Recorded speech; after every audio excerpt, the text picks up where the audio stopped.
It's the Ron and Fez show. Good evening, buddy. 877-692-1027. That's the open phone lines. We'll be with you tonight till 11 o'clock. The Ron and Fez show. Looking out nighttime in New York City, Fezzy. And it just has that feeling of that movie Groundhog's Day. Like it's happening again. It's Groundhog's Day. Every day, something bad. Today, of course, 9 o'clock this morning, the plane goes down in Rockaway. And, you know, you wake up this morning, Fez, and you start watching this thing, and I'm so numb to it now. I am so disconnected that I actually now feel bad about that. That you're not feeling it. Yeah, that I'm not feeling sad or horrified or whatever. I'm just looking at it like I'm completely numb. And I surely as hell don't want to get to the point where I can turn on the TV and see a plane with 255 people go down in the neighborhood and not be horrified. But I guess my body is doing something, setting up its own defense system. I completely shut down in the way of I was up, I watched it. Of course, the phone calls started coming in, like September 11th. Yeah. Are you okay? Did that crash near you? And then had all kinds of things I planned to do this morning and went to bed for another 3 hours. Because you're depressed. And just hid under the covers. I got the feeling that Bush did the same thing. I think he just looked at the TV, said, who needs this, and crawled back under the covers. He should. The flight, of course, on its way to the Dominican. Right, American Airlines jetliner. That was Flight 587. Of course, you've heard all the news already. If you want to talk about it or anything else that's on your mind, 877-692-1027. I'm watching this morning, Fez, and, you know, immediately they say, and I'm kind of up high on the East River, so I can look down and just see the smoke way far in the distance. And they go, okay, all the airports have been shut down, and I can see two of the landing patterns from my house. I can see LaGuardia and JFK. And I'm looking at it, and I'm going, okay, I guess, you know, once again we shut down the bridges, we shut down the tunnels. I get in, then I hear this plane going over my house. That's suddenly frightening, like, what the hell? We shut down, and it's fighter jets up that quick. Yeah, just scrambling immediately. Right. So they said Mayor Giuliani called the White House and asked for air support for the city, but we've had that ever since. So, I mean, I don't know if it was bring in more fighter jets. Or how did they know? I guess they had to say send them up from wherever they're sending them up from. Yeah. But they did it awful damn fast. Yeah. They scramble quick. And I think, okay, well, I'm supposed to get into a plane a week from next Wednesday. Right, your Thanksgiving trip back to Florida. Right. Where you were disconnected, my thought is, oh my gosh, those people, I know what it takes to get on a plane anymore. Right. And they went ahead, they were ballsy enough to do it, to fly, and look what happened to them. Yeah, I mean, right away now we're already hearing that it was just an accident. How's that supposed to make you feel better about flying in a plane again if a plane can't hit a bird without hitting the beach? Right. A bird goes in an engine, and of course it falls off, if that's what happened here. There's no reason to think not. But we're supposed to feel better because it wasn't terrorists. At least it wasn't terrorism. But, you know, if a plane can't knock a bird down and stay in the air, then maybe it shouldn't be flying itself anyway. What's next? It smashed into a cloud? It's a bird. This would be like a Chevy hitting a bug and then going off the road. Right. Oh, my God, a mosquito! Flying off the road. All kinds of bugs will get through a grill of a car, and then the engine doesn't explode and the hood go flying off. So for about the last 10 years or so, I've been trying to convince Fez, air traffic's safe. Come on, Fez, we're getting on the plane. We're going here. We're going there. And I've always gotten on the plane, Ronnie. You've always gotten on the plane. Now I don't know. You're not sure? I honestly don't know. I may not be home for Thanksgiving. This may be more than I can take. I can't stand. I am so depressed. Yeah. Thinking of what I will have to go through on that plane flight. I'm already exhausted. It'll be 2 hours and 20 minutes of, even if everything's fine and we don't even hit any turbulence, it'll be 2 hours and 20 minutes of sheer terror. Right, because you're looking for birds at that point. Sure.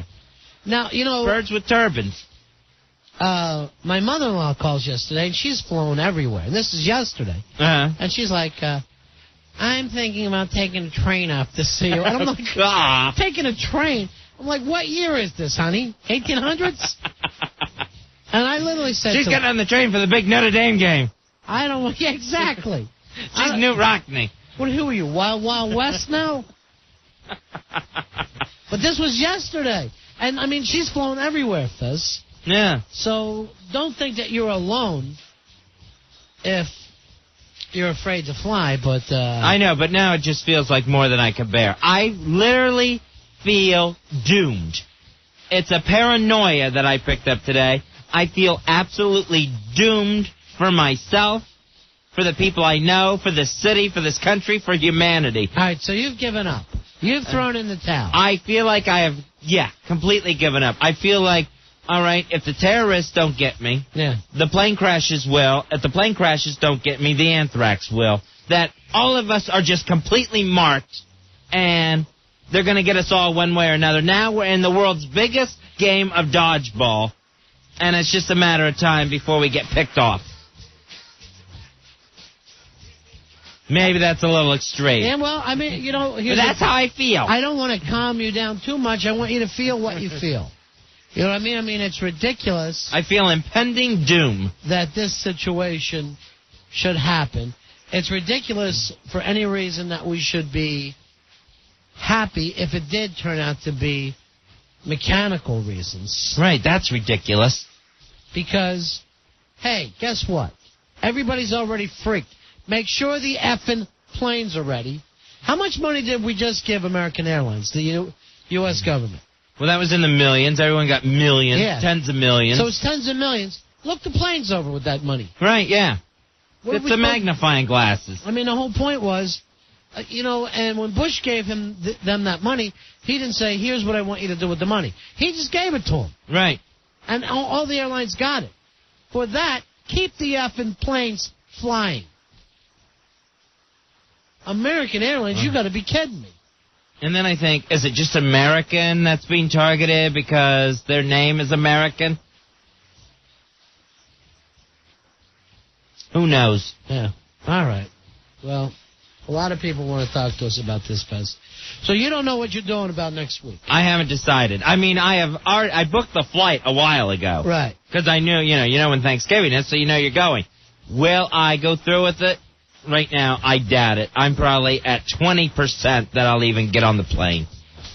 All right, I'll just stay here and watch the parade. Like a bum? All right, well, here's the situation. Not just bums watch that parade. But, I mean, here's my point, Fezzy. I want you to do what you really want to do in your heart for the thing. So if you want to fly home, I'm all for that. Uh-huh. But if you want to have, you can come to my home. I'm going down to see my folks. Right. My mom makes out a big spread. You're already invited. And I know you're not flying. No. We'll drive down. Right. We'll have a nice time. And what we'll do is we'll just eat a little less than what we normally do, and we'll have you there. You won't have to eat that much less. Like we said, no seconds. Fez is here. I'm sure I could bring a pie or something. Believe me, she makes it all. And we'd love to have you. And I'm only kidding about eating less. What I'll do is I'll go buy an extra turkey. Somehow I'll find the money and I'll get an extra turkey. I entered a drawing in the neighborhood where I live to win a turkey. Maybe I'll just get lucky and win that and stay home. All right, so a lot of people want to talk to us about this, Fez. But, here's what I'm saying to you. Maybe tonight you don't even make up your mind. Yeah. You got the ticket. You ain't going to get the money back on it. Right. F that. So just leave it there. Maybe it's the price I pay to live. Well, here's the money.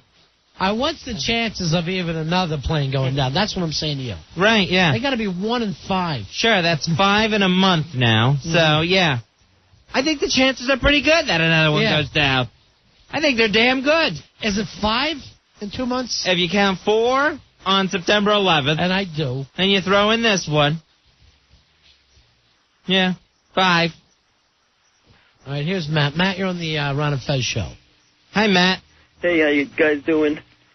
What can we do for you? Card holder number 6014. What really chucks my knoblock about this whole situation is, remember that guy at Madison Square Garden that said, kiss my Royal Irish blah blah? The great Mike Moran. Yeah. Didn't he challenge the terrorists to come and find him in Rockaway Beach? All right, hold on, here it is. Osama bin Laden, you can kiss my Royal Irish ass. And I live in Rockaway, and this is my face, bitch. Yeah, we were all clapping that night, but he never said go dropping planes in his neighborhood. He had to, come there. Mano a mano. All right, well, I just still think it chucks my knoblock. All right, thank you very much. All right. Thank you, Matt. Nice to see Matt's taking this serious, Fez. Sal. Sal, you're on Ron and Fez. Hi, Sal. Hey, how you doing? What can we do? About the airline. After the terrorist attack, we bailed it out with millions of dollars, right? Yes, we did. Yes. Okay. Don't you think they could at least do some proper maintenance now? First of all, it doesn't seem like we're asking too much. Asking too much? If they would have hired decent people to check the bags in the first place, this stuff wouldn't be happening right now. Well, we don't know if that's the reason behind it. Here's what annoys me. We will never, they can go on and say, well, we know it was mechanical failure. We're not sure what went wrong. We know it's not terrorist. We will never find out exactly what went wrong. Did we ever find out with TWA 800? No, but you notice this, they're rushing this one to tell you exactly what it was? That one, 800, it went on for years. Mm-hmm. They wouldn't tell us. Today they're like, we're pretty sure it was a bird, so don't worry. Yeah. They're quickly what 800 was. All right. See you later, man. Spend more money in the airport, and they're going to our taxes go more of them. And what are we going to get? All right. Thanks a lot, my friend. Bye. Now, I don't know whether, it was terror. No one does, Fuzzy. And like you said, some people will actually already be thinking, no matter what they come back and say, that was still a terrorist. Mm-hmm. I mean, that's the kind of paranoia that we have going on right now. But I think that they could ease some of that if they would say, okay, let's turn that security over. If they don't want to turn it over to federal, why not turn it over to state? But somebody should make a bold move. Right. And make us feel better. Now, I think the reasoning there is that the president ran on the smaller government situation. Right. But, we don't want cops and firemen just to be anybody. We want them to be skilled people because they're protecting us. It's the same type of situation. I don't think you mind paying taxes if you know that it's going for your safety. Yeah, and it's a different world now than it was a year ago when the president ran on the smaller government. Yeah, exactly. That's a good point. I don't think anybody would hold that against them. Right. The circumstances have completely changed here. Right. But, I mean, I would love to get on a plane and half the seats were armed soldiers and half the seats were passengers. Well, normally, when I was surprised to hear how many people were on this plane. Because everybody's telling me, I flew, there was only 20 of us. Right. I flew, there was like 35. 255 on this one, including the crew. And like you're saying, we are about 9 days away from one of the busiest weekends, 4-day weekends, that we have in flying and traveling. That was going to be the day where even people who were antsy about flying, like myself, were going to gut it up and get on a plane. Right, because you like to get together with your family on that day. Mm-hmm. And that was going to be the test run for the nation's airlines. Now, when I lived in Florida, I would always fly up to see my parents on that day so I could skip Christmas. Oh, nice. And get that out of the way. Right. So, I don't know what to tell you, Fezzy. Right now, I am heavily, heavily leaning towards not going on a plane for Thanksgiving. Hey, Anthony. Anthony, you're on Ron and Fez. Hi, Anthony. Hey, what's up, Lon? What's up, Fez? What can we do for you, Anthony? See if you can follow this logic. I'm going to for Fez, you know, I can relate this to Superman. I agree with Fez. Superman, the United States was like Superman. You know, man of steel, cannot be defeated, you know? When September 11th came, that was like when Doomsday, when Superman died. Right. Some time passes, you know, we say, okay, flying is safe again, blah, blah, blah. Superman came back. Right. But it's still not the same Superman. He's not what he used to be. If he died when he was the, you know what I'm saying? It's kind of like a bizarre, not bizarre Superman, but it's just not what it was. It never will be what it was. Superman will never come back. He'll never be the strongest. Right, because he'll be as safe as ever. Right, because now we know Superman can't be killed. That's right. This is two adults. The only way they can understand this situation is by talking about comic book characters. They brought this up on Meet the Press. And all the Superman songs in the world, Al Dukes, and you can't run and grab one during the show. Thank you. All right, Anthony. There you go. Thanks. They were doing the same thing on Meet the Press? I believe so. I'm not sure. Lois Lane from the Daily Planet was one of the panelists. Hey, Mike. Mike, you're on Ron and Fez. Hi, Mike. Hey, Ron Fez. How you guys doing? We're hanging in there, buddy. I hear you. Fez, I think you're a little quick to dismiss the train option. I'm old school like you guys. I was born and raised in Florida, coming up to Jersey, and the auto train is pretty good. I take the auto train, but I don't have a car. Well, you don't. Well, you But can take the auto train without an auto. What are you going to do, sit in your car in the auto train? No, they put it in another thing. But you get on in, it's right by Orlando, where you get on, and you get it on about 4 p.m., and they bring you right outside of D.C. the next morning. I mean, that's pretty quick for a train. It takes you a day to get to D.C.? Yeah. It's an effing nightmare. Well, is plunging from 30,000 feet a better nightmare? It's got a point. You know? No, that's not the only thing. Getting there in, 2 hours is the nice thing without dying. Of course. Right, yeah. You can eliminate the dying, I'm all for it. Now, normally I would tell you, Fez, to just fly, that there's not going to be a problem, except for, there's been problems. I've had a losing record lately with that whole thing. All right, thanks. You guys rule. See you, buddy. Thanks, Mike. There it goes. We could have used the actual Superman song, but all right. So we were Superman and now we're not? Is that the metaphor, Fez? No, we're still Superman, but everyone's just really a little wary of Superman. We found out he's not as invincible as we used to. Well, why didn't we figure that out when Superman lost Vietnam?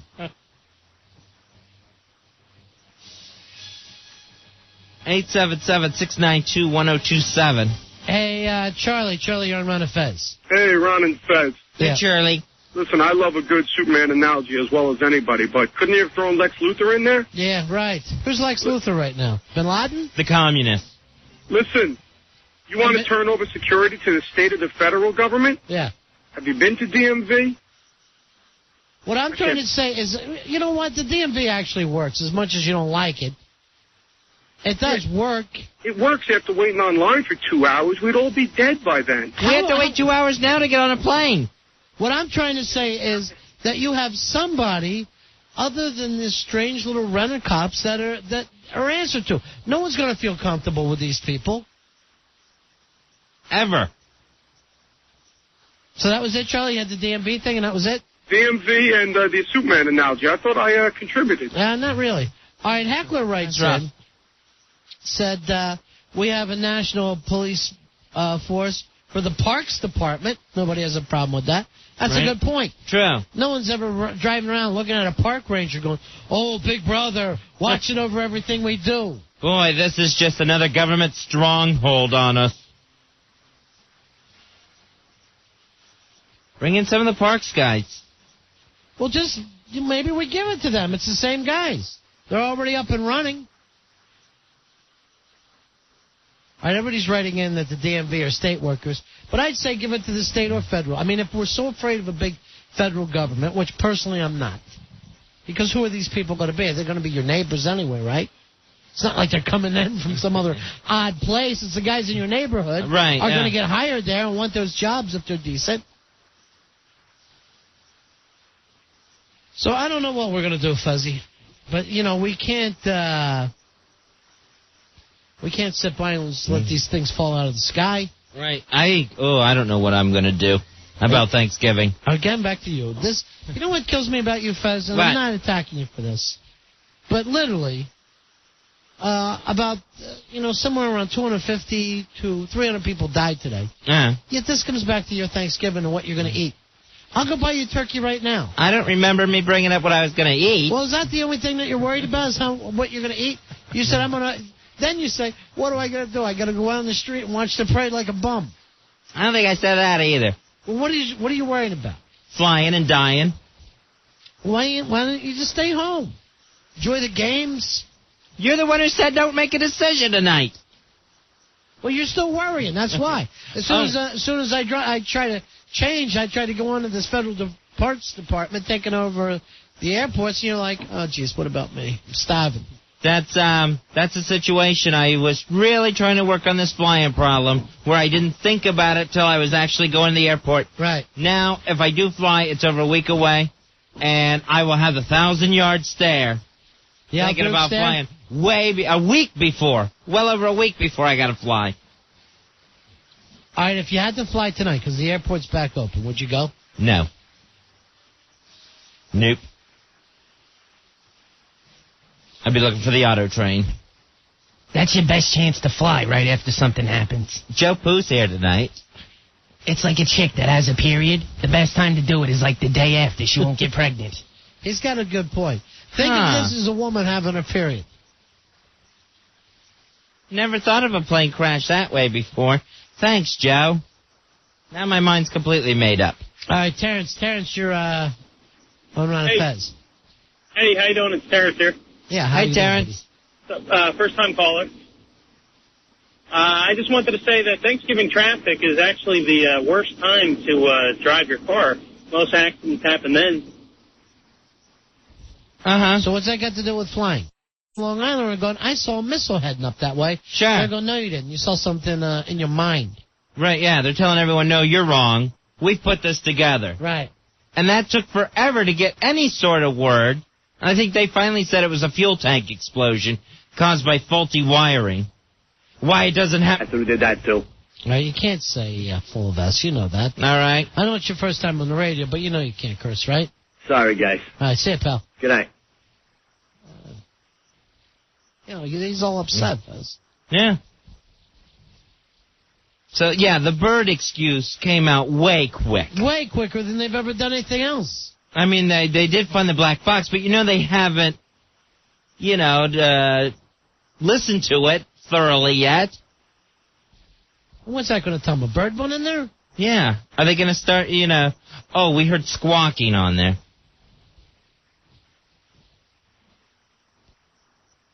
Hey, Claudia.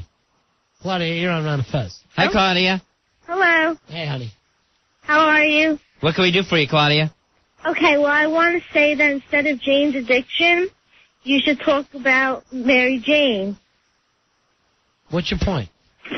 Okay, well, listen.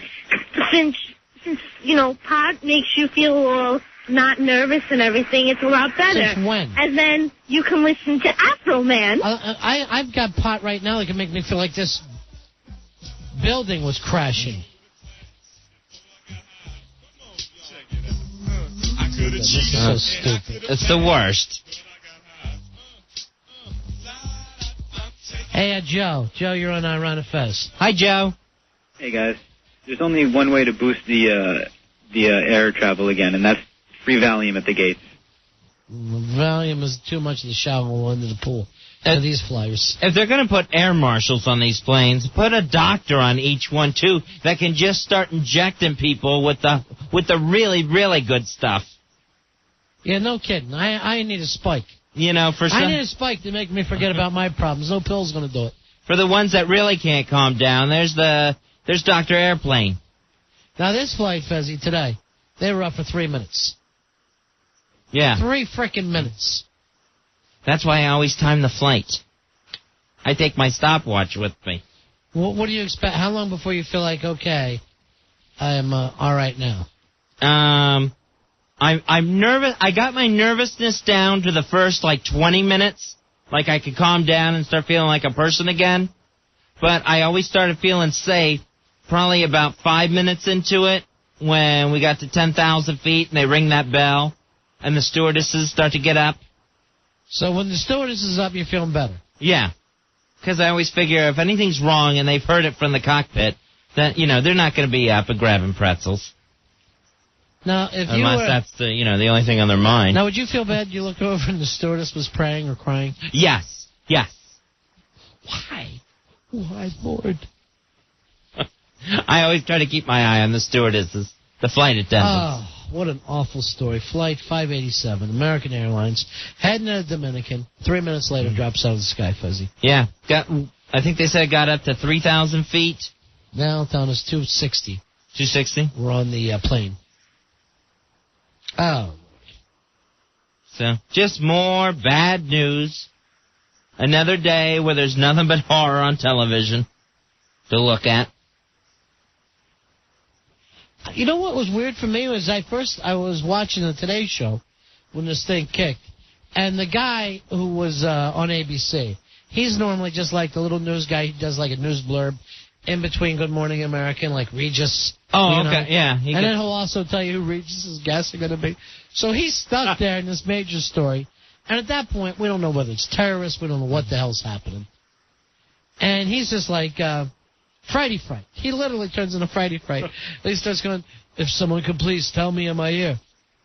Please, I'm doing the best I can. I'm just a kid. I'm just a kid looking for some help before Regis comes on. I'm only 21. Can someone please help me? I don't know what's going on. Where's Frighty at? Send him in here. All I know is that there are problems. It could be a bird. I don't want to say it's a bird. I don't want to blame all birds. I am from Staten Island. Why? Why did this happen to me? Why did they leave me alone? All right, how you doing, Frighty? Pretty good. Frighty, you only have so much... Is that you doing the voice, or is that really Frighty Fright? That's really me. Oh, okay. Fez, that's really me. Why would I make up a voice? I have him right here. Why would I act like that? Frighty, now, when is your internship over? Middle of next month. All right, do you know that one of the O&A interns got hired today? I heard that in the hall earlier. Kimmy Gibbler. Yes. You know why? Not exactly. Rick goes to bat for his interns. You think Al did this for you? Not that I'm aware of. Yeah, I think you would have heard by now if he had. I tried my best. I know I'm no Kimmy Gibbler. Just give me a chance. It is not over till the fat lady sings. Why her and not you? You know that you got here before her? I guess maybe she's better than me at this. You don't want to do this? That's not what I said. What did Kimmy Gibbler get hired to do? What's her title? How many of the O&A interns get hired? And how many of ours have ever gotten hired? We have 0 hired. They've had... This is looking like in like a college football team and their graduation percentage. They've had 2 hired in the last 6 months. Their interns come and they stay. I knew before her. I don't know the guy's name. John. Yeah, John. John? Why do I know his name and you don't, Al? What about Andrew? Did he get hired? Is he part of the team? Was Andrew hired? Yes, he's hired. I were hearing that, yes. All right, that's 3. Stinky used to be an intern. Yes. Got hired. What the hell's wrong with you? Why aren't you Rick? I would look for more experience on the staff. None of those people had experience. Right, I don't think I would have hired just the interns. I would rather hire someone who has worked at many other places. Who have you hired so far since you've been here? A Billy Staple. No, you weren't. That was not your hire. You haven't hired one. Right, officially I've hired none. You know why? Why? You got no juice here. You got no heat. You can't go into the office to the bosses and say, this is my guy, I need him on my staff. Now this kid, Frighty Fright, has worked for you for free, right? Yes, he has. Have you gone in and fought for him yet? No. What are you waiting for?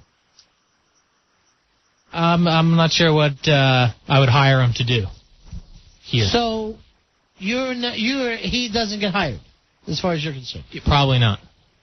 You know Robert the Macedonian intern who got hired, too. Yeah. That's another one we can add to the list. So this is all your fault that these kids aren't getting in. Your guys aren't getting in. Punchy was an intern, right? Yeah, Punchy was the O&A intern. He got hired. Wow. What a track record. I think it's 100% of their interns. Have we mentioned one person who's better than Frighty Fright? Look at me. Look at Frighty. I haven't been asked to do very much in terms of... So you blame that also on Al, right? It is his fault. Al gives you your assignments, right? Yeah, and I see the O&A interns in the studio. Doing stuff. Right. Al, have you ever gone to Rick Delgado and say, what do you have your interns do that I can have Frighty Fright do? No, I see what he has them doing. I know what's You going want to on. shadow him like you're shadowing Jim McClure? No, I would rather not. How many shadows can you do this week? No more. Who are you, the Shadow Nose? The Shadow Nose. I can't believe you're taking credit for Billy when you've never liked him and always tried to get rid of him. I took credit because he was hired once. So I thought I would use him as an example. No, that went over your head. And you've done nothing but try to get rid of him ever since. I thought Al was an intern, because he doesn't do anything either. Believe me. And that's one of your employees. We're talking about a guy who's on the bubble.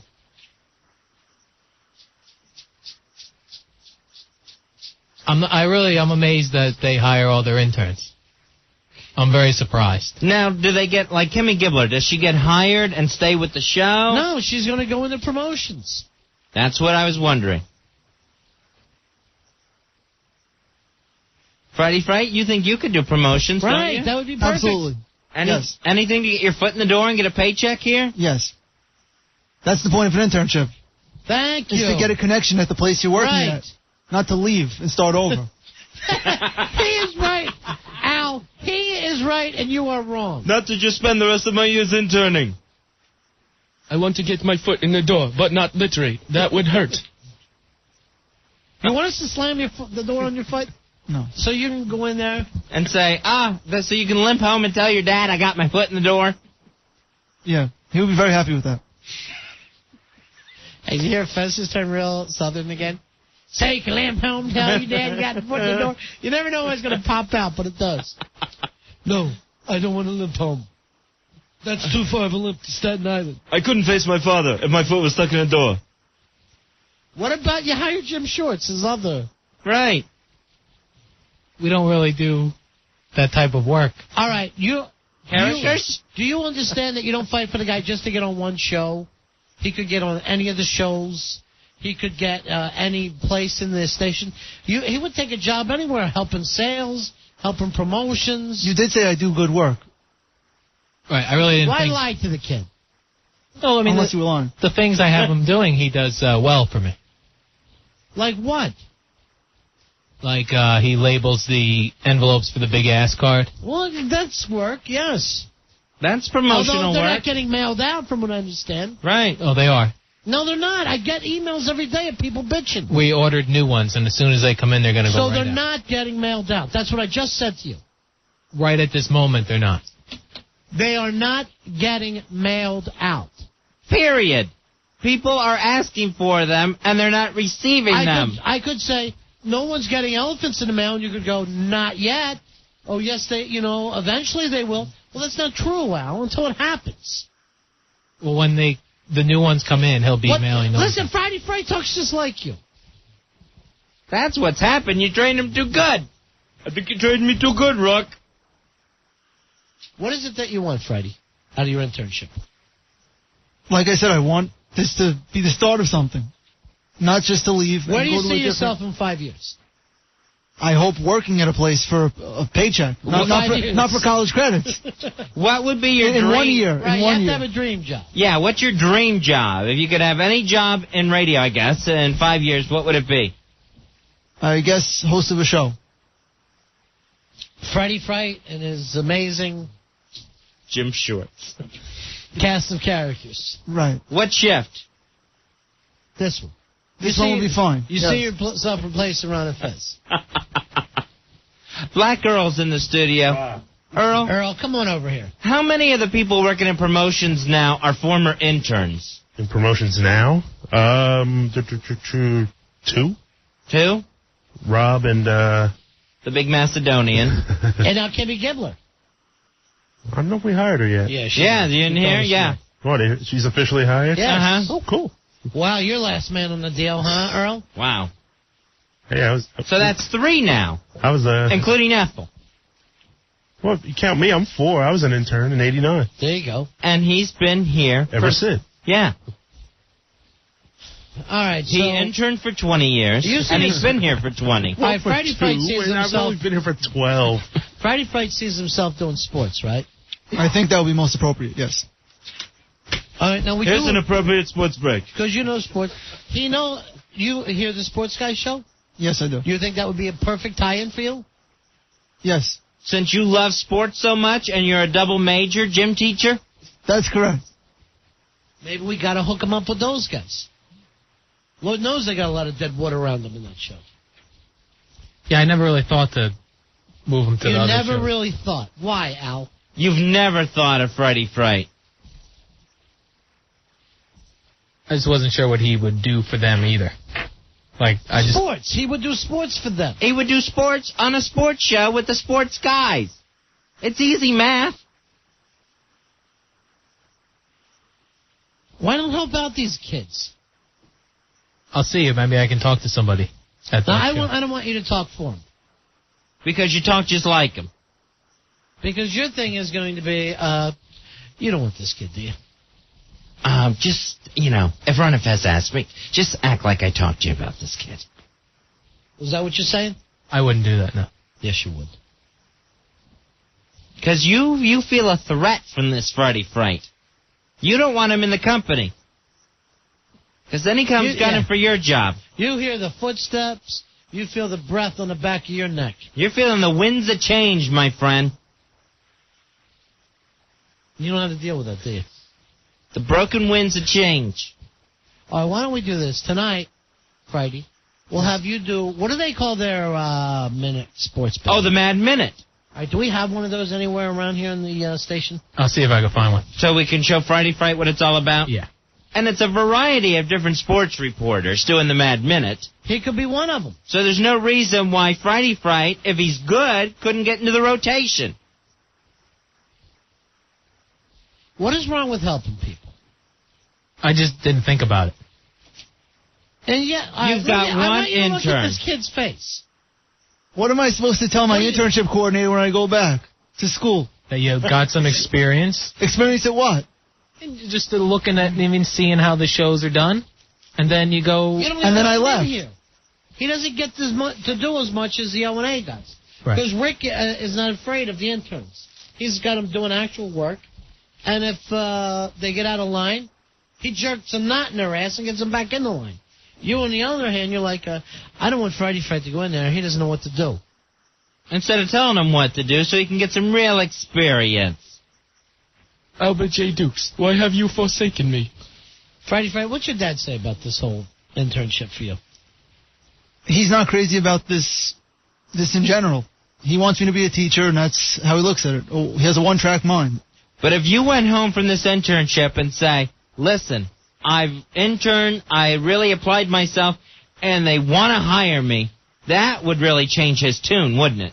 If you actually got a job offer. That would help, yes. Because he thinks I will remain jobless forever in this industry. I think it's the big pauses that makes him think that. He probably thinks you pause too much to do a minute sports report. Right. Maybe a lot of that minute's got to be sports and not actual pauses. Right. In this industry. There was a game. I'm not sure what kind of game. I'm just a kid. I'm 21 years old. Why leave me? I'm just a kid. Won't someone give me the ball? Maybe we ought to play the time we left him alone in here. Which actually he did better than Al did. When Al got left alone in here. Hey, Brian, you're on Run of Fez. Hey, guys, congratulations on the ratings. You're doing very well. I First off, was talking about that with us, Fez. I just turned on the radio. Sorry about that. That's okay. You got it. I got a perfect spot for Freddie. You get rid of Dukes and put Freddie in his spot. That's a good place to start.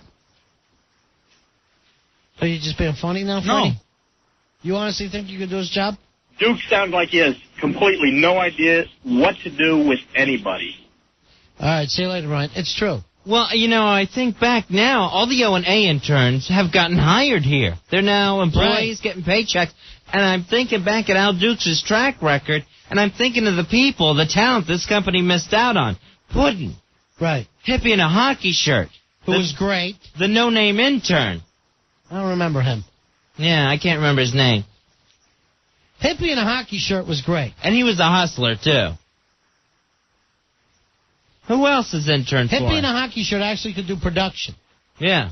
And what about this Frighty Fright? You ever teach him production? He says he doesn't want to learn production. I didn't say that. I said I don't want a job in production. I don't want my career to be in production. I never said don't train me in production. Gosh, calm down, honey. How could he ever become a producer if he doesn't do production? Oh, yeah, that's right, Al.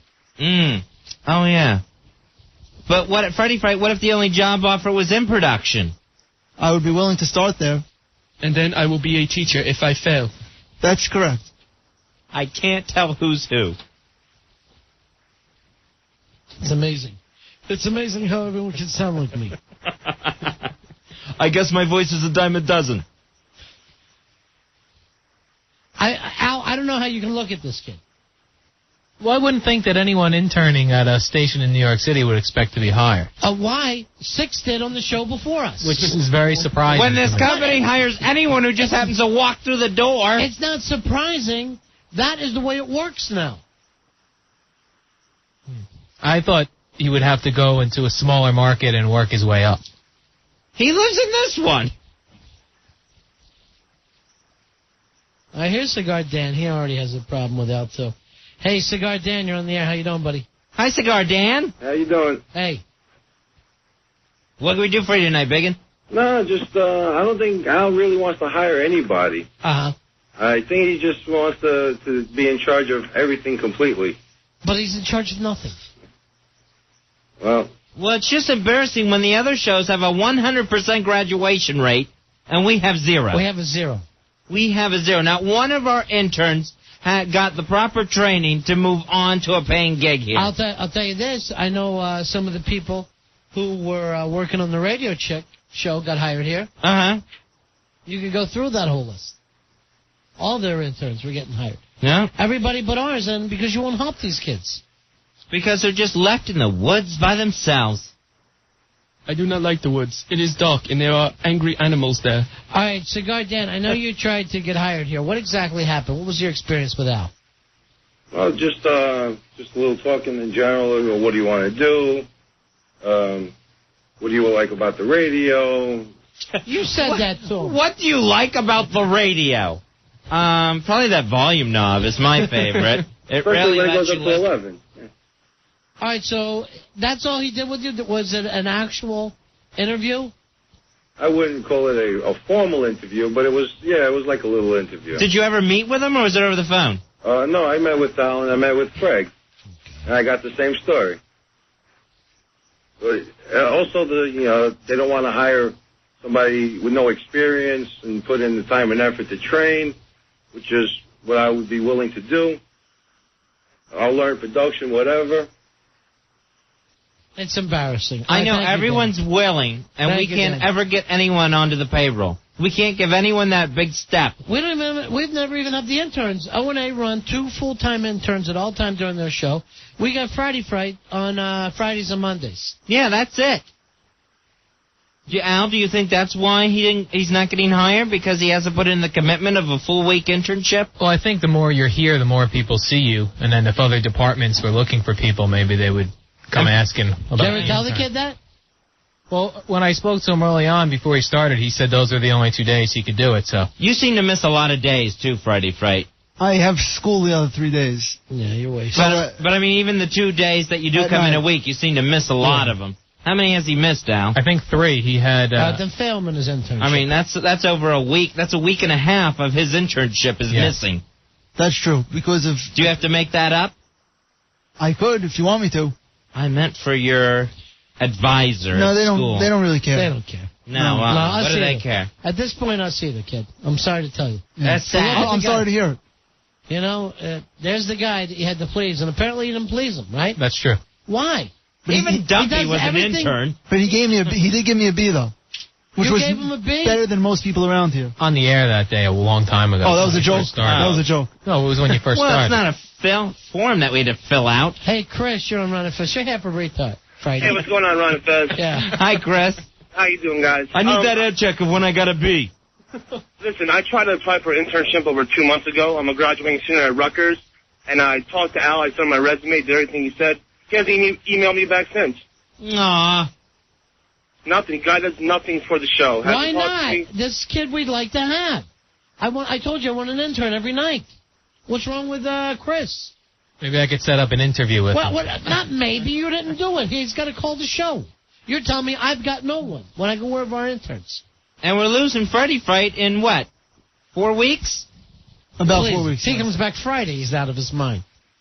Yeah, he asked me to mail the resume. I did that. I emailed him twice. Nothing. No replies. No nothing. I've worked radio and different productions and promotions and got no returns from him. Get that Genesis no reply at all. All right, hold on, Chris, okay? So I'll have Billy take your number. Billy, take... a senior at Rutgers. It's Chris. Now, do you think he understood me? Is that going to come up at the next meeting? Hey, Harry. Harry, you're on Ron and Fez. Hello, Harry. Hey, Ron and Fez. Hey, Yeah. I'm a college student. I'd be interested in doing an internship in radio. All right, where are you located at? I go to NYU. I live in Jersey City, but I go to NYU. He sounds perfect to me. I think I'm perfect. A communications major at NYU. All right, hold on, Harry. You're next. You're all going to become interns. See how hard this is, Al? No, it's not. And these are real schools, not even where Frighty Fright's going. Where do you go again, Friday? Brooklyn College. Oh, yeah. All right, what's this interview thing you keep waving at me? Yeah, what do you have to do there? I just have to interview a person for a profile for a radio production class, and I chose Al. Why did you choose Al? Well, I thought it was rare that I got... If you had to interview a career saboteur, I would interview Al. I look like the only one that was not busy. Maybe that's true. Oh, but do you like radio? Do you have a career in radio? What do you do when a guest... What do you do when a guest dies? Is that bad? If a guest is laying in the elevator with the door slamming on them in the head? What do you do first? Remove the body from the elevator or try to hit that door open button? Should I push him into the elevator and press floor 1? All right, I'll do the... He's not English. When did he turn British, Harry Potter? All right, here, I'll do the interview. Al, you just answer, okay? Okay. What is your job title? Producer. Have you ever made out with a man? One time I was tricked. You ever break a foosball table? One time when I was drunk. I thank you for your time. Oh, a P.S. Wet your pants? Once. Are you afraid of my dad, too? Maybe you should be a double major. Hey, Paul. Paul, you're on Ron and Fez. Hey, Paul. Hey, guys. I also applied for an internship with you guys. I actually Mother effer. I'm gonna cave your chest in, Al. Ron, I've been talking to you online about it for like 2-3 months now. Why don't you take care of these guys? Not 3 months now. I have this guy. I even know who he is. I have it. I'm working on it. Working on what? Hey, smack him in the head. You're an intern. Come in here and work for free. It's not that easy. I have to make sure that they're getting credit for it when they have to start. That sounds like it would take a minute and a half. Wow. I could do it all week, too. That sounds like quite a laundry list you got to do there, Al. I better look up tomorrow and see all these interns, these new interns.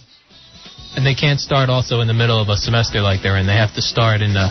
Whose effing fault's that, Al? The guy's been telling you he's been bugging your ass. All right, what would you say this line 2 name is, Fezzy? Line 2 is Nectaria. That can't be right. Hi, you're on Ron and Fez. Hi, yes, that's my real name. Nectaria. Yes. What kind of name is that, honey? It's a Greek name. You were named after peach juice. Now No, the drink of the Greek gods, actually. Oh, I'll drink some. Well, I'm actually on a cell phone. I'm having a little trouble hearing you guys. Can you hear me? Yeah, perfectly. Okay. I wanted to say I know what your problem is. You guys need a woman there with you. Oh, and I have to. That kick ass to do a great job. We have always asked for a beautiful young lady intern. And, well, I didn't and Nectaria, we're always told they're not available, and the next thing you know, O&A show. O&A's bringing in more beauty pageant contestants to intern. Well, that's good. They also go on the lesbian couch, too, so that's like another... No, they actually don't. No, they don't go near it. No. Oh, okay. Never mind. They're I was just mixing them up. Yeah, you're just being a little self-hating there. Sure. Self-hating. I don't really listen to O&A too often, actually. You're really selling yourself here. All right, you want to be an Anyway. intern? Is that the question? Or Yes. I'm very interested. I always loved your show. All right, hold And, on, okay? I'm a student at FIT. So. FIT, fit. Yeah. She's totally fit. All right, hold on. I like her. All right, we got to take a break. All right. When we come back, we'll do the interview with Frighty Fright talking to Al. Okay, we'll get this done for him. He has to turn this in to your advisor. Is that right, Frighty Fright? Yes. Yes. Interview segment coming up next. Yes. That's all I want to do. I'm just a kid looking to do an interview. I don't think it's bad, but it must be treated as bad. I wanted to interview my father, but he smashed my tape recorder and my closing play. There's a problem. The guest is dead. Here's that energy bar you wanted, and 2 more cigars. Energy cigars. I heard you bitching about running up the road and getting me cigars. Really, Frighty Fright? I never did that. I heard that from your friend. I know, he's been telling you a lot of things that may not be correct. He wants to be our intern, too. I'm aware of that. He seems like a go-getter. He's the opposite of you. He's bravey brave. Is that the next intern's name? What I like about your friend is he seems loyal to the show. Right. He's giving us the info that we need to know. Need the info. I love you guys. I would put a knife in your back if you were not watching. Oh, is that right? You son Oh, of a really, bitch, Frighty I heard Fright? Absolutely not. Well, why'd you just say it? I must have a split personality. The Jim Shorts thing again. Let's take a break. All right, we'll hear a little bit of that, too, when we come back. Frighty Fright interviewing himself on the air from weeks ago, and then he'll interview Al Dukes for his internship project for Brooklyn College. 877-692-1027. It's Ron and Fez. Ron and Fez. 1027 WNEW. We're Ron and Fez giving a helping hand to our intern, Frighty Fright.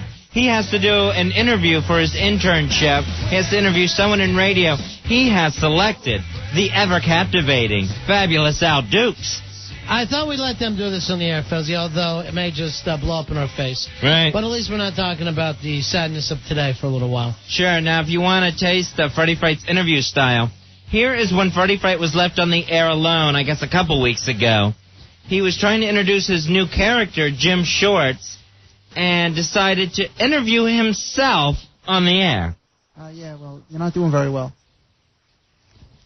You're not too smart, obviously. This character sucks. I'm just doing the best I can. Well, you should be able to do better. It's not funny. The voice stinks. The attitude stinks. Then what should I do? Do something else. Think of a new voice. Think of a new character. Like what? Anything else. You're getting Ron and Fez to lose all their listeners. These callers hate you. Everybody that's called so far except one person said you stink. You got to think of something new. I don't know what to think of. Well, not something as a referee. That obviously isn't good. This isn't basketball season, and it's not interesting to the listeners. This isn't even a sports talk show. You have to think of something funny that the listeners will like to hear. And you have to change your voice. All right, I'll do the best I can. Good, because at this rate, you're going to get nowhere in this business. Oh. Your college education's worthless, and this internship is worthless. All right, I'll try to think of it. For next time. All right. So those are probably a lot of things you should have said in your head before you tried to introduce a referee character named Jim Shorts. Why don't you just hand that in? You interviewed yourself. I don't think that's acceptable. How long? What are the rules on this? Do you have to turn in the actual tape? Well, I'm just supposed to edit it and make it into a piece, profile of a person. Do it as a profile of yourself. Profiles encourage. I don't think there was enough time on that anyway. And what kind of piece? What do you mean by a Trust piece? me when I tell you, there's more time than anyone needs to get the profile of this bastard. I know. Do you have to, put music behind it and stuff? No music with this. This is a no sound feature.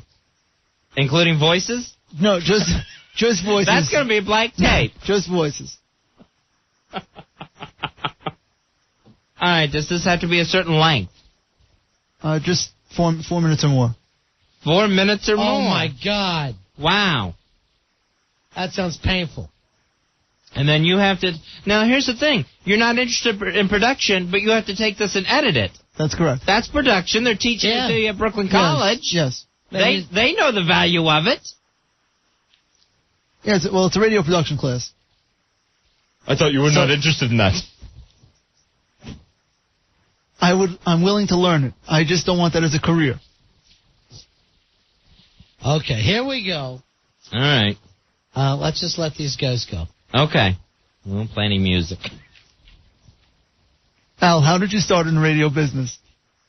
I was working at the college station where I was at, Keene College, and then I did an internship at a oldies radio station, and I did some production work there, and then I got a job at a station in Tampa after that. So you did do production. I did some production there. Did you always want to be in radio? Once I started in college, then I realized you could major in that. Then I thought that would be an easier way for me to get through school, so I did communications, and then radio in particular. What do you think makes you unique? Mention the pants wetting. That I don't get all hyper and excited when things go wrong. You gotta be used to it at this point in your life. On this show, do you think you're made to look like a jackass? No. I do my work.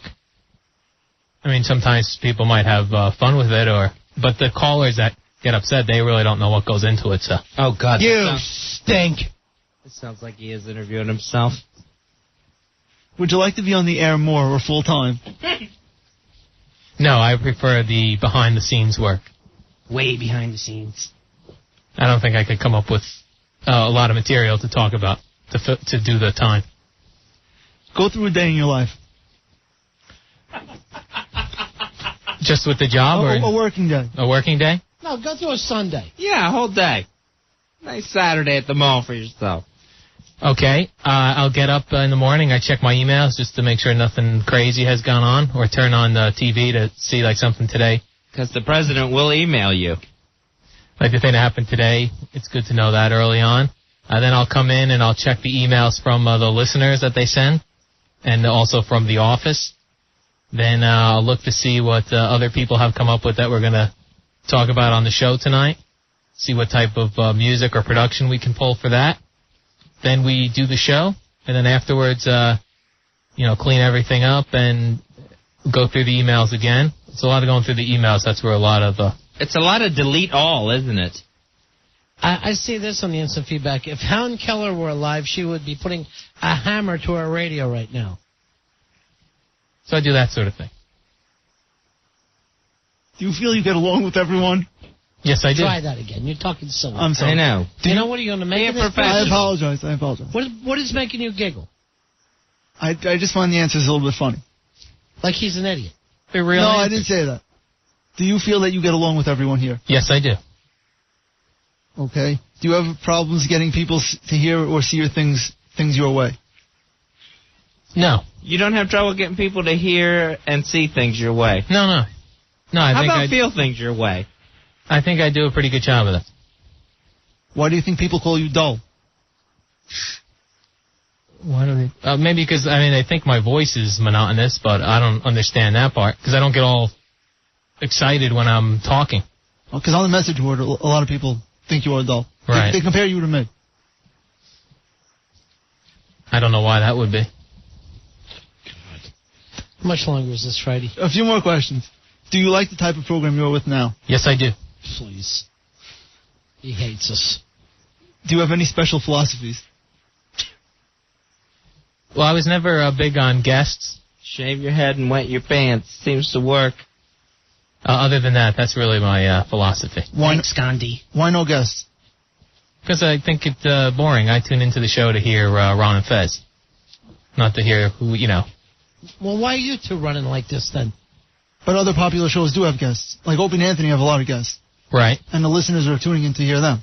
You may think that. I, as a listener, tune out when I hear a guest. Okay. What? That's true. I hear a guest. So every time I have a guest, I'm out. Their hardcore listeners tune it out. I'm not sure about the majority of their listeners, but to me, I have no interest in hearing. Are you drunk again? No. I would rather hear Ron and Fez, Opie and Anthony talking amongst themselves or with the listeners and not in the office. Not talking amongst themselves. Do you want to stay What with... about Jack Nicholson? Is he coming in or not? Not that I've heard. Damn. Do you want to stay with the show? Yes, I do. Do you think you've earned that right? That's a good question. Wow. Kid, you hit him with the hard-hitting questions. Answer no and move on. I wasn't in a position where I was earning a spot on the show. I got a spot with the show. Do you think you have the ability to keep the spot with the show? Yes, I do, obviously. You've done a good enough job. Absolutely. Wow, look who turned into Mike Wallace. I like the kid. I'm keeping the interns with no experience off the shows. I'm on the show right now. And by mid-December, you'll be off the show. In your face, Al. What are your weaknesses? His upper body. And lower. Bladder. He's weak in the pants. I try to avoid any conflict. That's my weakness. And women. Not women, though. And job duties. And not job duties. And don't forget the 5 pumps. How can you be a producer and avoid conflict? That's the part I'm trying to still figure out. I don't like conflict. That's a weakness, though. Well, this interview is just right in your face, Al. You better do something about this one. What are your best skills? I get along with a lot of people. Like Opie. Well, other than Opie, most of the other people here in the building are very friendly to me. And There's people that won't come in our office while you're there. It's just that one person. That one guy, as you throw him out there, is from the most powerful show, not just at the station, but in the country right now. Right. That would be like, oh, yeah, I run a talk show, and I'm producing that, and I get along with everybody but the guy who can get the most guests in the world. Right. Do you think they are nice to you because you are half a retard? That's a good question, Friday. Why'd you ask that, Freddie? Do you think that... I stop joking around, okay? I'm sorry. You going to make it in this business or not? Yes. What have been your major mistakes? My major mistakes? Not wearing Depends. I don't think I've made any major mistakes here. None. I really don't have any, no. I can't give you one. This segment. Knocking over a foosball table. Okay. Alienated? No, Opie. There's one right there. All right, that's a huge mistake. All right, those are... I forgot. There were big mistakes. How about not booking guests and just doing the show for yourself and not for the audience? I would say the real big ones were the drinking on the air was bad because that got me to badmouth a lot of people the one day and then to flip the foosball table the other day. How about punching the wall? Nothing really came of that. So those are my two big ones. What have you learned from the mistakes? Not to get drunk on the air. Not to turn over the foosball table. Because I'll do that, yeah.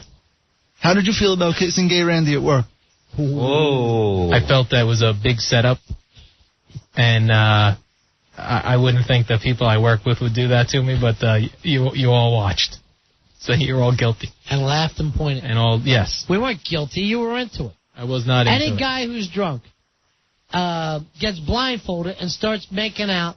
In the 1800s, that bit was done. Why would anyone who wasn't sure about who they were kissing stick out their tongue? Because I was blacked out at the time. Oh, you're such a liar. Yeah. And here's the thing. I remember for a fact you had an opportunity to kiss a girl that night and wouldn't. I don't remember. I was blacked out. You're blacked out. Did you have a job before this one? Yes, I did. Hey, did you notice this, though? The kissing Randy thing was never a mistake for him. That's true. Yeah. That's a career highlight. That was a mistake also. Those three. Why did you leave your previous job? The show and the people that owned the show parted ways. The show got canned. It was not renewed. You drove a one-time successful show into the sand. Nationally syndicated and on television. Yes. Into the sand. So that's what happened there. It was just, I guess, a clash between... it was the weight, wasn't it? The talent and the company. You paint some picture, Vingo. You don't consider that a major mistake either? No, I didn't get the show canceled because of me. I thought you drove it into the sand. I did not. Ooh. What do you see for your future? Al, I can't believe you haven't walked out on this interview. My future, I would like to be in management someday. But still avoid conflict. Yes. Yeah, because the bosses never deal with conflict. No, they do. I would try to avoid it. Maybe you should try managing a pet zoo. If you avoid conflict, the only place you're going to manage is WKRP. Andy Travers. No, he's going to be the boss, Andy Travers' boss, hiding and playing with his toy airplane. So how much longer do you want to be a producer of the show? A couple years. Tick. 5 years. Tick. No way. 5 more years, and that will give me a good experience. Okay, thank you. Thank you. Now, what are you going to do with this tape? Other than, I'll tell you, a couple times you had him on the ropes. Yeah, and you didn't put him away. Yeah, you didn't put him away. And is it supposed to be a mean interview? No, just the profile of the person. I'm just getting his answers. But here's the thing. And using them. All right, let's say you're a professor at Brooklyn College and you don't listen to this show. You're not going to know about the whole gay Randy thing, and you just throw that question out there in the middle of it, like it's common knowledge. I will be part of what's heard on tape, so I could address that prior to him answering it. And what? Notice, ladies and gentlemen, as I ask him about making out with gay Randy. Watch before your eyes. I'll say he did some weird things on the show, and he says he was tricked, and here's his comments on it. That's awful. Wow. That's just awful. Something like that. What kind of grades do you get in this class? F's. I'm doing pretty well. I got an A on the midterm. Really? That was actually a hands-on production midterm, and I got an A. What did you have to do? Steal money? No, you had to work with the soundboard and different recording devices. What? A soundboard? Like the Sweet Melissa soundboard on ronandfez.net? No, like the one in the production room. They only look like the 1930s. They got it set up. They have big knobs. No, it's a newer one. It looked like Das Boot. All right, here's Mike. Mike, you're on the Ron and Fez show. Hey, Mike. We lost Mike. Perfect. Hey, Glenn. Glenn, you're on the Ron and Fez show. Hi, Glenn. Hello. Al. Yes. Al, do you like it or hate it when your nose gets brown by the boss? I don't know what that means. Would you work for free to stay at the radio show? No. I would not work for free. What are your best assets? I'm not going to listen to this more and more over and over. It's driving me nuts.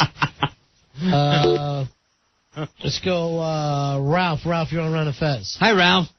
Hey, what's going on, guys? Yeah. What can we do for you, Ralph?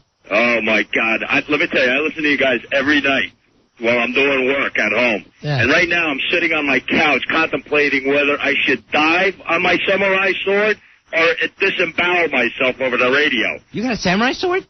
Yes. Nice. It's unbelievable. Let me tell you, listening to Al on the radio is like listening to nails dragging on a blackboard. I don't understand why Frighty Fright didn't pick someone a little bit more colorful for this big interview. Holy smokes. I mean, this guy, he could put a cage of chimpanzees to sleep talking. That's true. We ought to bring a cage in here and see how long before they nod out. Oh, we got to put them in suits. All right, see you later. Thanks, guys. Thanks, Ralph. 877. That was painful. That was rough. 877-692-1027. All right, let's say by the end of the show we'll have Frighty Fright do one of these minute things, okay? All right, a Mad Minute, which they do on the Sports Guys, the 1 minute sports report. This will be his audition. He really wants to be in sportscasting. Right. And I think they would like you once they got to meet you. Right. Hey, why don't we come back with a game show, Fezzy, give away some stuff. We got a bunch of stuff to give away tonight. All right, we will definitely do that then. Let me see what we have here. It's never on this sheet. You want to play a game? 877-692-1027. It's never on the sheet. Maybe this can become your new biggest mistake. The paper's flying in the air. All right, so I say, what do we have to give away? Look at this long thing. Let's see. Tickets to see Shallow Hal, 20 pair. I'll take 2 pair of those. movie poster Shallow Hal signed by Gwyneth Paltrow and Jack Black and the Farley brothers. Really? Why would we have that? Oh, we just got one to give away. From who? I guess 20th Century Fox. Is that right? Yes. All right, now, you wouldn't want to have Jack Black or Gwyneth Paltrow or the Farley brothers on the show? Yeah, I mean, maybe Jack Black. Because you heard O&A have Jack Black on? Well, you wouldn't want Gwyneth Paltrow on the show. No, she's not going to say anything interesting. Much like you. We have you on the show. Yeah, and you just did 10 minutes with Frighty Fright. That seemed like 8 hours. But you'd rather have that. You'd rather have an interview with you and Frighty Fright than Academy Award winner Gwyneth Paltrow. Yes. All right. 877-692-1027. It's the Ron and Fez Show. Ron and Fez. Frequency 1027 WNEW. Britney Spears cursing on her new album? Looks like I better use the F word. Fezitorial. Well. Britney Spears released her new CD this week with a pre-warning to parents that it contains the words damn and hell. And I haven't seen a teenage girl this consumed with her own cussing since that time when my sister's Tourette's kicked in, and she wondered if anyone had noticed. I said it was hard to tell, considering that Grandpa's funeral had just started. But what really pops my teen sensation is the fact that America's favorite virgin is trying to shock us with this lame attempt at cursing. Please, you say damn and hell. You're not exactly the next 2 Live crew here. Honestly, I don't think you're going to put the Wu-Tang out of business. However, in the interest of fairness, I have listened to Britney Spears' new CD and found other questionable lyrics that parents should be aware of, other than this reported damn and hell. Now, on 3 separate occasions on this album, I heard the phrase, oh fudge, and other expletive terms such as darn it, H-E double hockey sticks, and Jeepers Creepers. This is not the Britney we know and love. She also refers to her own body on this album using such questionable terms as hiney, bra, and my privates. She says the swearing comes from a frustration with her music. Well, that frustration is quite evident in the lyrics, Dagnabbit, oh my stars and garters, and put it where the sun don't shine. I wish it ended there, but this new Britney Spears CD is loaded with expletives, including the words poopy, Jiminy Christmas, hanky-panky, duty head, booger, Boston panties, my Aunt Fanny, monthly visitor, and heavens to Murgatroyd. I can't believe this is our Britney Spears. I mean criminy. Oh, great. Now she has me cussing. But, you know, this whole thing reminds me of growing up in Port Ellisburg, Florida, where the people couldn't stand Britney Spears. In fact, they even had a mean name for her fans. What was it? They used it all the time. Oh, yes, Spears Chuckers, which is odd because they were saying that long before Britney was even born. But it was there that I learned that swearing is frowned upon. I remember Mother always telling us if we keep our mouths busy, we wouldn't have time to curse, which was good advice and probably the reason why I'm nearing 350 pounds. But I recall one night when Mother was following her own advice. She was out in the barn with our handyman named Bobo, and from what I could tell, he was keeping her mouth real busy. In fact, she complained that her jaw was getting tired, and I don't know what she wanted to say, but he refused to let her spit it out. In fact, she was going to have to swallow her... Wait a minute. Mama gave the humsky. Anywho, Britney Spears, oops, you did it again. Made an ass of yourself. Britney, you really want to shock us? Lose the top and show us the surgical scars. Trust me, it'll be more effective than swearing. But until then, let me leave you, Britney, with a few choice words of my own. We're here, we're queer, we will not disappear. This has been my Fezitorial. Thank you. Will someone let Ronnie know the Fezitorial replay is over? All right. Thank you, Ronnie. Fezitorial. You sure gave it to that subject, Fez. Do you even know what the subject was? No. But I'm sure you, no holds barred again? No holds barred, that's All right, Ronnie. In spades, mister. I'm loving it. All right, let's play this game show. We'll let you go into the big-ass prize closet and pick out anything you want. Pick yourself out a big-ass prize as we play. Okay, people, pay attention. Sign in. Have your pictures and resumes ready. Here's your big chance for stardom. It's time to play Casting Call. All right, Fezzy, we're going to give you the cash. You have to tell us the movie. All right, fair enough. Simple enough. That seems easy. All right, here we go. Billy Murray, Uma Thurman, David Caruso, Kathy Baker, and Robert De Niro. Okay. Let's repeat that cast. I'll do it one more time real quick. Billy Murray, Uma Thurman, David Caruso, Kathy Baker, and Robert De Niro. Hey, Vincent, you're on Ron and Fez. What's the movie? I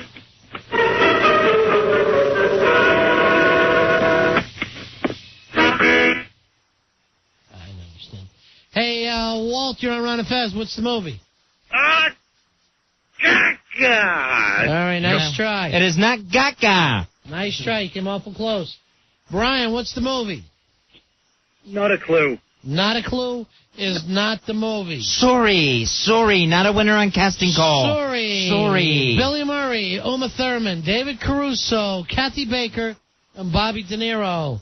Michael, what's the movie? Tachi? Tacha. Like, I don't know. they could just make up a movie. Now people aren't even saying real movie names. They're actually not even saying words. They're just making them up. Gaga and Tacha have been two of the guesses so far. Hey, Leo, you're on Ron and Fez. Oh, nuts. I was hoping a few more people would go before me. And say what, Goo-Goo? Well, I don't know. Maybe somebody would get it right and I'd get something easier. All right, thanks, buddy. Sorry. Sorry. No baby names tonight. Sorry. Anthony, you're on Ron and Fez. What's up, buddies? Yeah. Mando and Glory. This sounds like... It sounds like Frighty Fright calling from the other room. It's not Frighty Fright. There's the winning cowbell, Anthony. Yeah, buddy. Oh, I got to thank someone else for that one, but... Who helped you? Just a little someone. Bill Murray. No. Somebody there with you? No, yeah. Or somebody in heaven that's looking down on you? All right, great movie, huh? Yeah, great movie. Yeah. All right, hold on. Didn't do real well, Fezzy. People couldn't understand why Bill Murray was pushing around Robert De Niro in that movie. Right, yeah, kind of a role reversal there. Bill Murray, the tough guy bully. Yeah. And Robert De Niro taking it and trying to make things right. But there was also even another bully in that movie, you remember, that had David Caruso, had to stick up for De Niro. Right, yeah. From the big bald-headed cop. I love a good... well, first of all, the movie I love most in the world. Stay gold, pony boy. Stay gold. Do for John. But I like a good bully movie. Uh-huh. I guess in that movie, Bob Sheldon could be the bully. He was picking on the little outsiders. Yeah, all right. I'll go with that. Leif Garrett. Leif Garrett was kind of a bully who got his comeuppance. Right, yeah. Stabbed in the middle of a fountain. And would back down, when Dally showed up. Best bully movie of all time, what do you think? My Bodyguard? Yeah, gotta be My Bodyguard with a very young Matt Dillon. Matt Dillon, who was... that kid was evil. So hateable in that movie. Wasn't he? What a little prick job he was. He was like the Joe Poo of that movie. Right. So the kid gets a bodyguard, just a big kid. Right. And then Matt Dillon goes and gets a big bald kid. That's one of those stupid movies. And remember who the little kid was in the movie that was getting picked on by was Rudy the Rabbit. Woody the Rabbit from Meatballs. You're Rudy. You're Woody the Rabbit. 877-692-1027. Now, what I like is, I don't even know this kid's name, but he constantly plays a bully. He was the blonde-haired bully in Karate Kid. Oh, yeah, he was great in the 80s. Yeah, the first one. Yeah. And then he was the bully in Back to School with Rodney Dangerfield, who always picked on Rodney Dangerfield's kid. Wow, I don't remember him being the bully in that. So and Back to School? Back to School. He was like the good diver who faked a cramp. Yeah. He faked a cramp at the end. He had one of those faces. I guess he was an attractive guy, but at the same time, he was so distasteful looking. Right, yeah. Shut up, Melon. Was always a great line. Yeah, so he did a lot of nice 80s bully work. Yeah, let me... And where'd he go? Yeah, I don't know, because the kid, if anything, he should be our president right now. Right. He's the kind of guy we need right now with the problem we're having. He was a great bully in Karate Kid. All right, somebody's writing in, he was a bully and just one of the boys, too. Oh, that's right, yeah, where the girl decided to write a newspaper article and disguised herself as a guy in high school. That was a great movie. That's right, he was a bully in that. Yeah, he's a bully in everything. I mean, he'll always be the bully as long as he lives. All right, let me check it out. Do you remember what his name was in Karate Kid? Oh, no, Yeah. He went to John Kreese Karate. Cobra Kai, never die. But he, at the end, he kind of gave the thing over. Remember, he kind of turned good at the end where he gave him the trophy? Right, yeah. And then what they did was they picked up Karate Kid 2 right after the tournament. And he's out in the parking lot, and John Kreese starts choking him, for losing the tournament. And there's that one kid, he goes, "Please, Sensei, you're hurting him." And so they picked up with him getting more grief. All right, here's the guy's name. It's William Sabka. William Sabka? Yeah. Because he was in Back to School, just one of the guys. Right. Karate Kid. And since then, I don't think you've heard of any of the movies he's been in. So he is still working. Yeah. But he was Johnny. Johnny, okay. Thank you, Instant Feedback. It always beats the producers. Yeah, all right, here's Paperboy. Paperboy, you're on Run Fez? Hey, boy, hey, just beat me to it. Yeah, Billy Zabka. In fact, my friends and I would always refer to one of his films as, "Hey, good Zabka film's on tonight." And then somebody would do a line from a movie and guess which one it was. Either, I don't think so, Osborne. Or, Melon, Buddy, come on. You know who he would be good with? You remember the movie Valley Girl? Right. Well, remember that Valley Girl was with a real mean guy who looked like Zabka's brother. Okay. He was like a beefier Zabka. It's a hard role these days. I love the fact that Zabka's now in our vocabulary. Right. Absolutely, man. That guy's great, man. Yeah. He's a perfect bad guy. And he was in European Vacation. That's he was actually a good guy, and actually got dumped by Chevy Chase's daughter. Yeah, She was pining away for him. I like any kind of bully movie like that. Yeah. You know who was a great... All right, boys, see you. All right, see you. Thanks, Paperboy. Great little bully, Fezzi, was the kid in... it was the Caveman movie. Oh, Encino Man? Encino Man. With Pauly Shore. There was a little short bully kid who would always go, "Shush! Shush! And then he had that great line, "He's a caveman." That was one of the DeLuise kids. Yeah. Was it really? Yeah. I think that's one of Dom DeLuise's kids. Those DeLuise kids, I can't get enough of them. They're great. And they ended up stapling that kid to the wall. They put him up on the bulletin board and stapled him there and wrote "loser" on his forehead. Oh, jeez. I love any bully that has to put on, like Matt Dillon did, when he puts on the glove. Right. They put on, like, riding gloves or something. So before they beat gloves. you up. Right. Yeah. And then they're always punching in the bread basket. Always going for that awful gut punch. Hey, Fred, you're on Run a Fez. Hey, what's going on, guys? Hey, Fred. 3 o'clock high. Oh, great bully movie. And at the end, they sold the paper for the money. Yeah. What happened in 3 O'Clock High? 3 O'Clock High was it was a kind of a takeoff on that Noon picture with the High Noon. Okay. All right, so 3 o'clock the kid was going to get in a fight. And all day everything was leading up to this. But he was going to get in a fight with a guy that he knew was going to kill him. So he spent the entire movie trying to get out of it. Oh, nice. And the guy who, was going to get in a fight with him was a guy like everybody was super afraid of. And there was all kinds of murder rumors about and stuff. Nice. I mean, they always go way, way far with that. All right, thanks, man. You got it. Sit. They always do that in some of those bully comedies. They'll let the kid get back at the bully for 2 seconds, but then you just know there's a worse beating coming. There's another beating coming down the road. Yeah, no matter what happens. Yeah, the kid can play a trick on the bully, but that doesn't stop the bully. It's not like we're even, let's shake hands then. Right. You're not going to get out of it. Hey, Greg, you're on Ron and Fez. What's up, guys? Yeah. Bill Paxton in Weird Science when he was the young Bill Paxton. Chet. Yes, Chet. How hideously ugly was he then, too? When Kelly LeBrock turned him into that Jabba thing. Right. Yeah. And think of a greasy pork sandwich in an ashtray. And he was so ugly in those tighty whities he was wearing. And his military crew cut. Yep, and he uses both elbows to butt open his parents' master bedroom door. And here's the weird thing, too. Anytime that the bad guy like that is the brother, it's even more annoying. Future Man was like that in Bottle Rocket. Oh, his yeah. older brother. It was such an annoying character. Future Man. How I hated Future Man.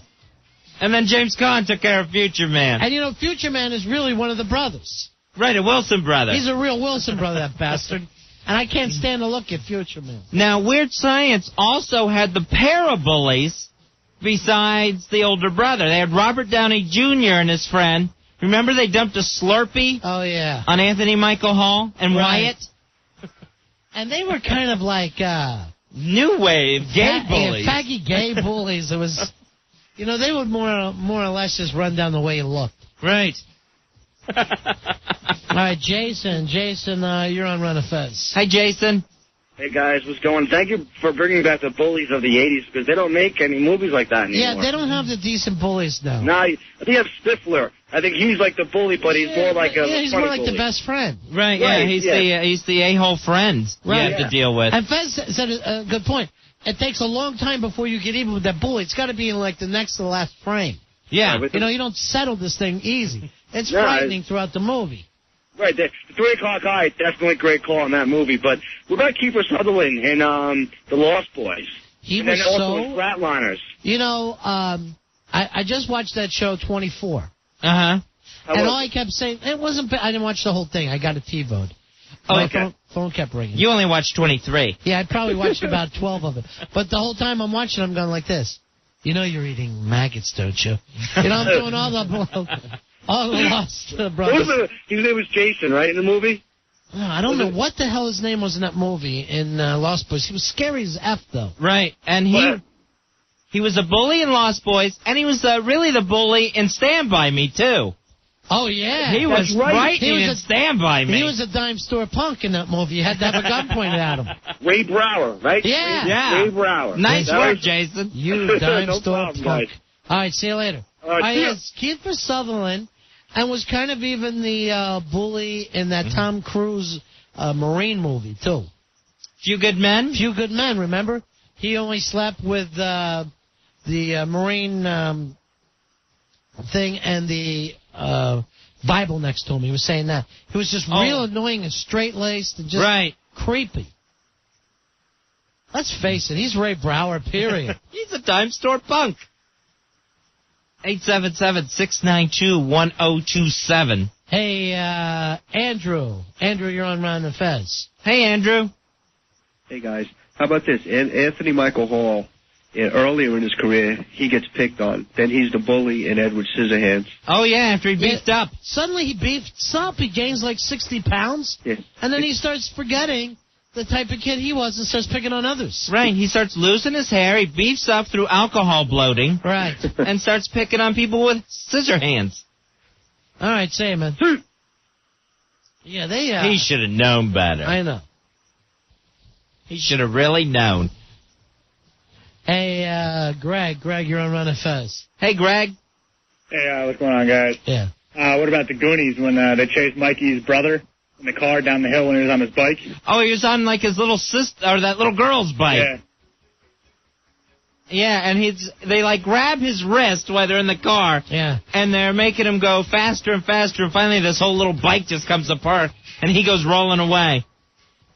Goonies 2 coming up soon, Fezzy. Oh, yeah, with the original cast.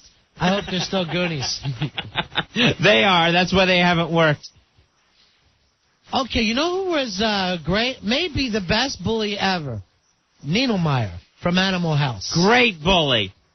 And there you had a house full of bullies. That was the great thing. Yeah. When you had the geeks against, or in this it was like the slobs, but when you have that house full of guys that are all wrong together. All right, this one, Fezzy, on the answer feedback. Better Off Dead, the guy who can ski better than John Cusack. He had that same look, that Zabka look that we love. And also, same crap, goes and gets your chick, and he's banging her. Yeah. And then you know he doesn't like her, because when she's not around, he's saying, having a great time with you, woman. What? You know what I mean?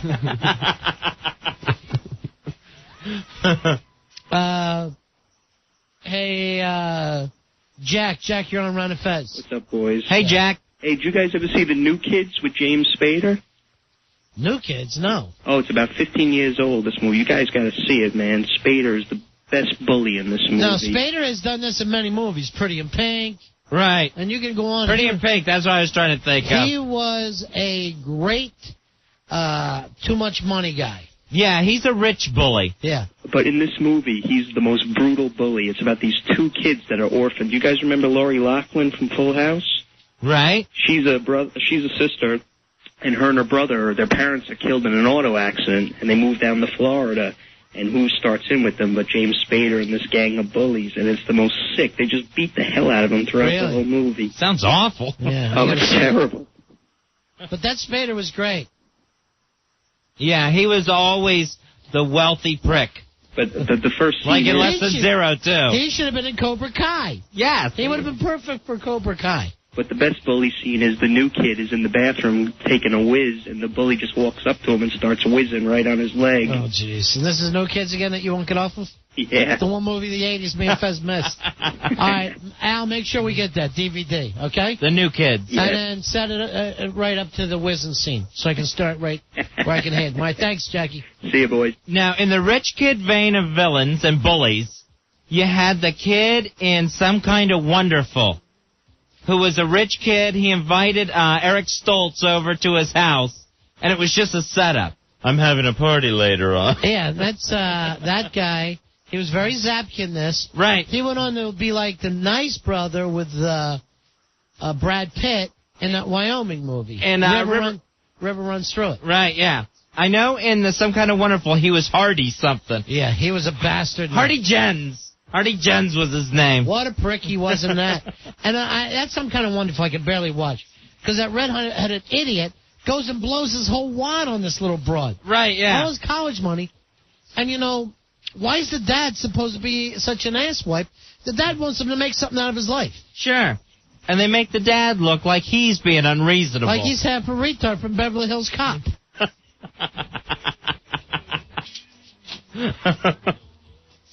Eric, you're on Ron and Fez. Hey, Eric. Ronnie and Fezzy. Yeah, buddy. Hey, in the rich kid prick role, we got Teddy from Better Off Dead. Better Off Dead, okay. The John Cusack, Bob Colthwaite masterpiece. Yeah. Okay, where he gets his Ferrari cut. Puts the engine in the back of the boat at the end with the regatta. Uh-huh. And the... that was, no. Yeah. Wasn't it One Crazy Summer? One Crazy Summer, I'm sorry. Yeah. Oh, okay. Yeah, One Crazy Summer. Now, that guy, they had a real Zapka guy as the bad rich guy in that. Right. And, you know, they both liked the same girl. But remember who the Zapka guy's father was in that? The guy from Animal House. Niedermeyer. Right. Perfect. Remember he had the crossbow? Right. And he was Got the shooting lobsters. lobsters. He's shooting lobsters with a crossbow. And they had a dolphin that was like a Jaws-type movie. Yeah, I didn't quite get that whole deal, but... But, very Zapka-esque. All right. See it.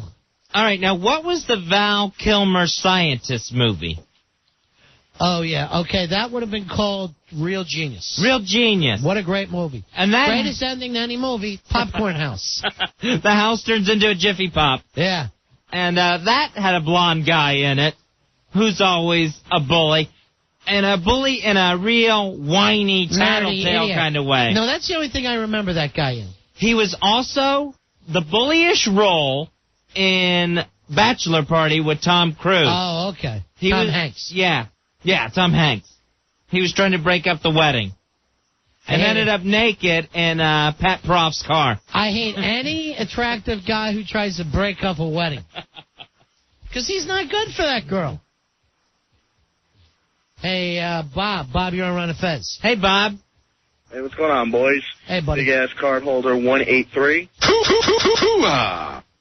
Shannon Hamilton in Mallrats, Ben Affleck. Oh, yeah. Shannon Hamilton. Now that, of course, he's now pushing beer. Mm-hmm. That's correct. And he also played the bad guy in Dazed and Confused. Dazed and Confused. He was Right. even a meaner guy and was kind of heavy in that movie, if you remember. Yeah. And used to hit the kids with the boards. Right. There's Fat Affleck. Yeah, he was. He was Ben Affleck, but he had a huge ass. I'll never forget the size of his ass in there. And he was scary as hell in Mallrats, too. Yep. He wanted to make love to her in an uncomfortable place. Sure. Volkswagen? No, not the back of a Volkswagen. Say it, buddy. And then also, in Dazed and Confused, the odd-looking young Matthew Modine. Dazed and Confused. He was in the truck. I think he was another one of the paddlers. He had graduated like years before. No way was Matthew Modine in that movie. Matthew Modine's not in Dazed and Confused. I will fall off this chair if I've watched Dazed and Confused that many times. I'm saying the wrong Matthew. Oh, McConaughey. McConaughey. Oh, he wasn't a bad guy in that. He was like the Fonzie, who he was way too old to be there and was still nailing the younger girls. Right. And his line was, I get older and they stay the same age. Matthew McConaughey. Love those redheads. He had a weird look in that Matthew film. Modine was in that picture. I got my Matthews mixed up again. Hey, David, you're on Ron and Fez. Hey, David. Hey, how you guys doing? Yeah. What about that Peck guy from Ghostbusters? Oh, he was great. Yeah, and Bill Murray says he's not going to help him until he says a magic word. And what is the magic word? Yeah, what now, is... is he the same guy that was in Die Hard? No, that's Alan Reitman. No. I'm talking about he played the news guy in Die Hard. That always gets punched. That is the same guy. And whatever, that face of his makes you want to hate him. And I bet in real life he doesn't weigh 114. You just want to punch that guy. Right. Yeah, and he was in Die Hard 2 and you wanted to punch him again. Yeah, he's such a he had the restraining order in Die Hard 2. Right. But no matter what he does, I think he was also in Gremlins, where you wanted to punch him. There's something about that son of a bitch that needs to be punched. If I see him, I'm going to punch him. I'll swing at him if I see him in the street. All right, boys. See you. See ya. Do we have a role for someone who needs to be punched? Because I have just the guy for you. 877-692-1027, the Ron and Fez Show. Ron and Fez. You're scaring me. Stop it. 1027 WNEW. Greetings and welcome to the weakest chink. Let the competition begin. Oh, I'm ready to win big money. Contestant number 1, here is your question. You capture evil American spy plane and its devil crew. After you release crew, what do you do with plane? Oh, give back to Americans? No, you burn it as symbol of American tyranny being destroyed by flames of Chinese justice. You are truly weakest chink. Goodbye. Contestant number 2. What colors do traditional Chinese uniform come in? Oh, I know this one. Answer to question, gray. Wrong. The answer is gray and dark gray. Your knowledge is like the womb of a Chinese woman who only bears daughters. It is useless. You are weakest chink. Goodbye. Oh, now in my time, I hope I get good. Easy question. I don't want to be weakest chink. Contestant number 3. Oh, in my turn. On a standard Chinese restaurant menu, what is item number 118? Oh, I should know this. Is it pork fried rice? No, you fool! It is shrimp with lobster sauce. Your brain must be as small as your pee-pee. You are weakest chink. Goodbye. Oh, no, but no one wins cash and prizes. That is right, because you are all weakest chink and should be destroyed until you are dead. Now go before you are shot for being so weak. Oh, no, we don't even get super fun rice-a-roni parting gift. Join us next time for more pathetic displays of weakness and find out who is the weakest chink. Goodbye.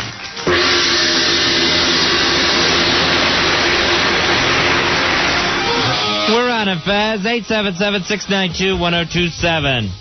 Just hanging out tonight. Another bad day in New York, Fezzy, but we'll see what happens next. We just keep hanging with you. Some of these people want to talk about bully movies. Amazing how many bullies there are.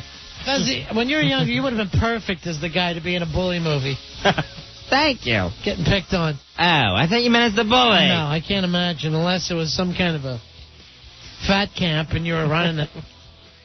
Why would I run the fat camp? I'm just saying, in a good way. Hey, Mike, you're on Run of Fez. Hey, what's up? Hey, buddy. The movie that I was talking about was Pee Wee Herman's Big Adventure. Francis, remember him? Francis. How we hated Francis. Yeah? He was great. He should have had a bigger career. He should have been Newman. He should have been Newman. All right, see you, Mikey. All right, bye. That was a good bully movie. And he, I love that story. Stole his effing bike. Tim, you're on Run of Fez. Hi, Tim. What do you say, boys? Hey, buddy. Hey, you remember that movie Lucas? Sure, it had one of the Coreys in it. That's right. All right, okay. What about that big blonde guy? And he went on to the Hogan family after. He wound up dying of AIDS on that show, so I guess it comes back to haunt you, huh? I don't think it happened from Lucas, though. I don't know. Maybe he got it from one of the Coreys. All right, say it. Now, the thing about Lucas is, remember, he didn't have pubes, and they picked on him. Oh, right, okay. Pubeless Lucas. Let's go to Chris. Chris, you're on the Run of Fez show. How you doing, buddy? Hey, Chris. I'm doing well. How about you guys doing? Cool in a gang, my friend. Sorry, got me in the middle of a bunk hit. Yeah. Killing Zoe. A great movie, but how's that a bully movie? Oh, the French guy?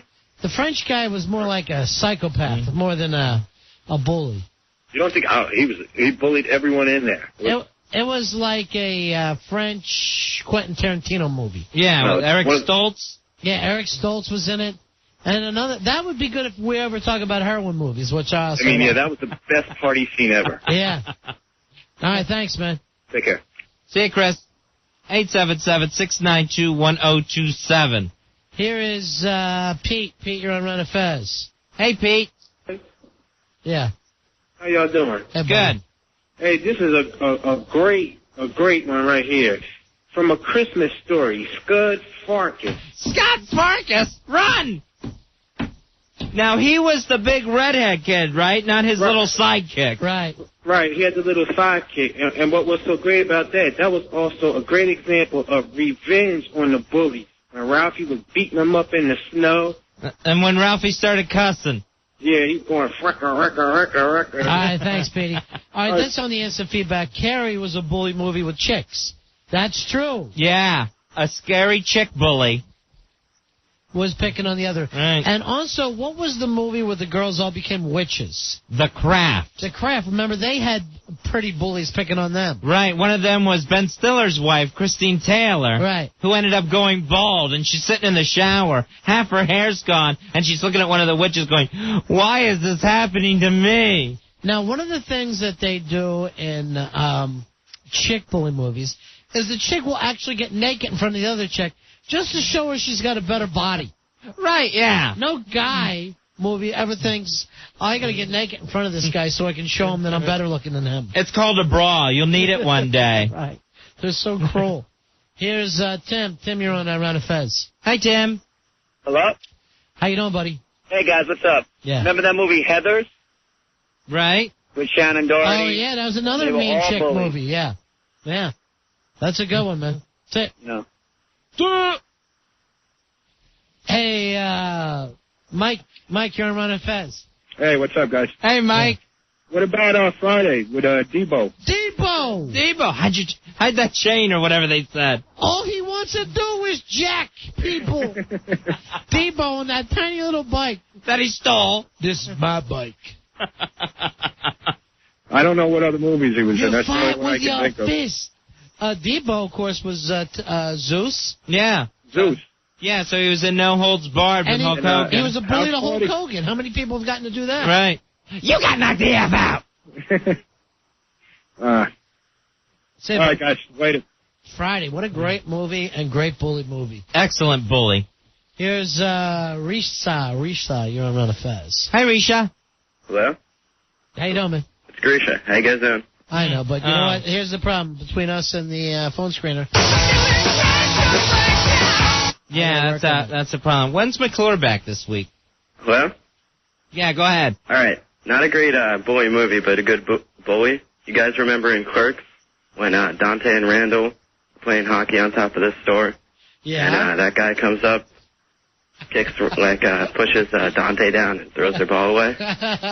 Was he mad that the store wasn't open? Yeah, mad that the store wasn't He wanted open, to get and he in. also told them that they couldn't play. Just talking smack on the ladder. All right, see you, man. All right, That's have a funny. good night, guys. All right, great shot. Dante and Randall. Yeah, very funny. Yeah. Here's Dan. Dan, you're on Ron and Fez. Hey, Dan. What's up, guys? Yeah. What can we do for you? How about the Big Lebowski, man? Between the nihilists and guys who just beat the piss out of Jeff Bridges. The nihilists were terrible. They were shoving his face in the toilet. And the ferrets. What about the ferrets in the bathtub? Threw a ferret in the bathtub. They whizzed on his carpet. They were awful. Thanks, man. All right, here's one on the instant feedback, Fuzzy. The Kid and Play movie with Full Force bully him. Oh, okay. House party. Smell pussy! Those guys were great. The big sniff. Yeah. Oh, man. 877-692-1027. Joe, you're on Ron and Fez. Hey, buddy. Hey, Joe. I got one for you. The Irish Kid in Rushmore. Oh, the two brothers, Bill Murray's sons. Yeah, no, okay. not that guy. I always wanted to be in one of your stupid plays. Oh, yeah, that was a different guy, though. But the two brothers were great. And then Bill Murray did that great line, "Never in my wildest imagination did I think I would have kids like you."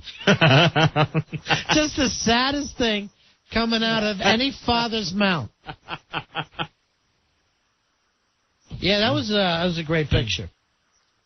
With the bullies we're talking about in the movies. How about Billy Madison, where it's the generation of bullies? Yeah. O'Doyle rules. O'Doyle rules. And then luckily they all died in a car wreck. Yeah, their car hit a banana peel.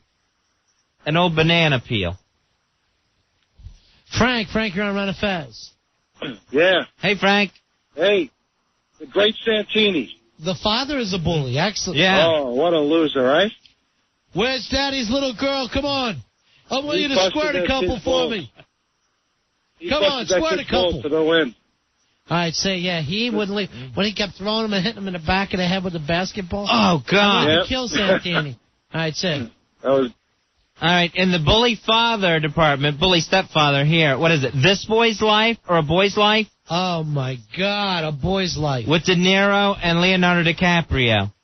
God, was he awful in that. He was just mean and rotten and a huge bully. I know a thing or two about a thing or two. God, that was brutal. And, the kid trying to save his money, and the money's gone. I hated De Niro in that. It was perfect. And he got the brand new Boy Scout suit. Right. And Leonardo DiCaprio is basically in rags. Yeah. This Boy's Life. What a picture. Oh, my God, De Niro. It took me 3 movies to like De Niro again. That's how much I hate him in that movie. He just starts smacking that kid.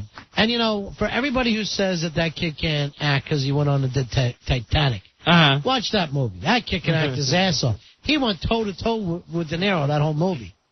That little DiCaprio. All right, let me see. Here's Matt. Matt, you're on Ron and Fez. Hey, Matt. How are you, boys? Buddy. Hey, that guy from Die Hard, he was also in the popcorn house. Yeah, right.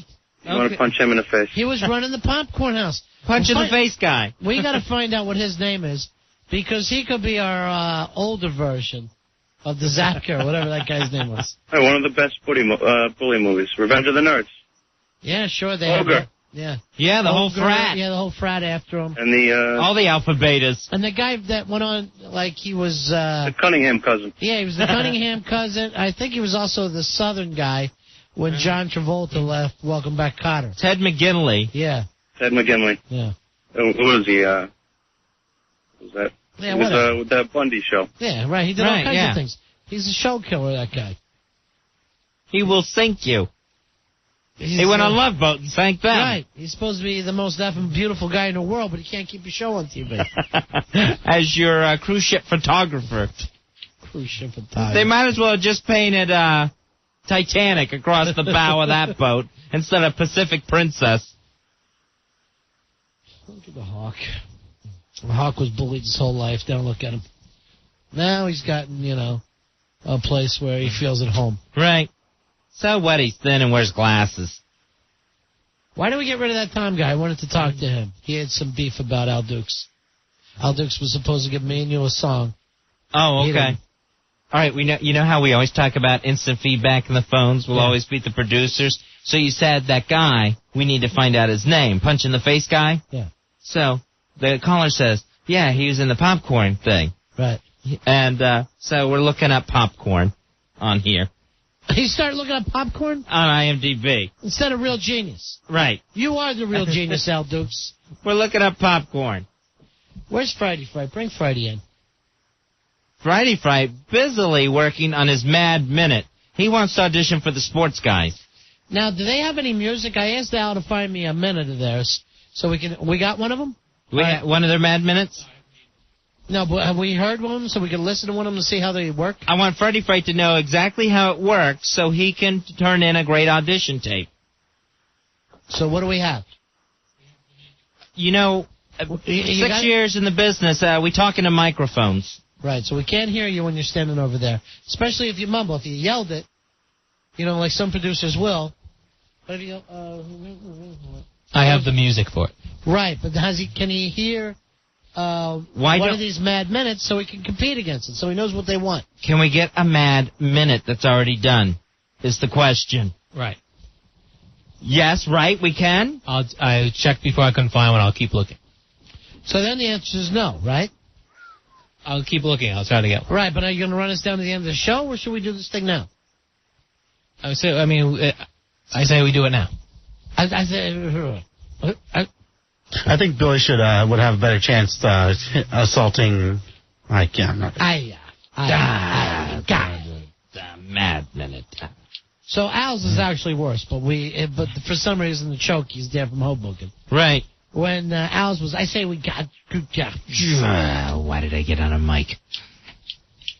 I should just say it off mic, as far away from a mic as possible.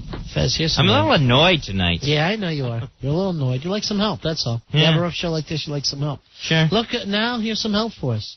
The very beautiful and always hot Liz. Cool. Hot Liz, how you doing, honey? Oh, I'm hot tonight. I'm not washed up tonight. Oh, that's... Jeez. I'm just kidding. Can we count when we don't have any other women, we love you? Can we count Deliverance as a bully movie? Those weird rednecks? The redneck rapists? I'm going to make you squeal like a pig. That's what she considers a bully.